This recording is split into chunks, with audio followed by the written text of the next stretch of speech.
राजा परीक्षित से उद्धव जी के मन की व्यथा का वर्णन करते हुए श्री सुखदेव जी बोले, हे राजन, विदुर जी प्रभु की लीलाओं का वर्णन तन्मय होकर सुन रहे थे, किंतु उद्धव जी की आंखों से लगातार अश्रुधारा बह रही थी।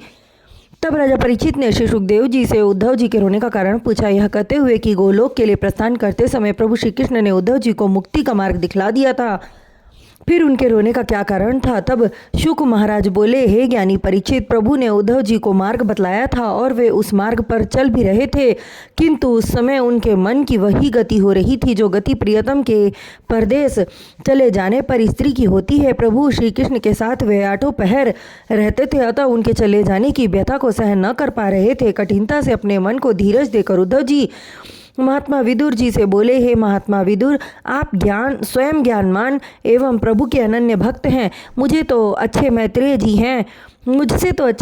जी हैं जो प्रभु के अंतर्ध्यान होते समय प्रभास क्षेत्र में उनके सम्मुख थे। प्रभु के गमन के समय मैत्रेय जी ने उन्हें प्रणाम किया था। उस समय त्रैलोकी के पालनहार उनसे कहने लगे, हे मैत्रेय जी, आप मेरे लिए चिंता ना करें। मैं आपके अधीर हो रहे मन की व्यथा को भली प्रकार जानता हूँ। मैं अपनी माया से समस्त भूमंडल के प्राणियों को नचाता हूँ, किंतु आपको मेरी माया तनिक भी न सताएगी, क्योंकि आप मेरे पूर्व जन्म के भक्त हैं। इतना कह देने के बाद उद्धव जी ने विदुर जी से प्रत्यक्ष में कहा, मैत्रेय जी का जीवन धन्य है, जिन्हें स्वयं प्रभु ने धीरज बंधाया। और आगे समझाते हुए कहने लगे, आपने वेद व्यास जी के भ्राता एवं ऋषि पराशर का पुत्र होकर समस्त भूमंडल का गौरव बढ़ाया है। मनुष्यों के लिए आप सदा सर्वदा पूजनीय रहेंगे, किंतु अपने को भवसागर से पार उतारने के लिए वात्स्यायन ऋषि द्वारा बताए गए भागवत पुराण की कथा का स्मरण करना एवं सच्चे मन से भक्ति करना। प्रभु के वचन सुनकर उनके चरणों में शीश झुकाते हुए मैत्रेय जी ने कहा, हे जगत के कर्ता धर्ता परब्रह्म, आपका चरित्र समस्त सृष्टि के आश्चर्यों से परिपूर्ण है। महाकाल भी आपसे भय खाता है। आप तीनों लोक 14 भुवन के मालिक हैं। सूर्य चंद्र आपकी इच्छा पर चलते हैं।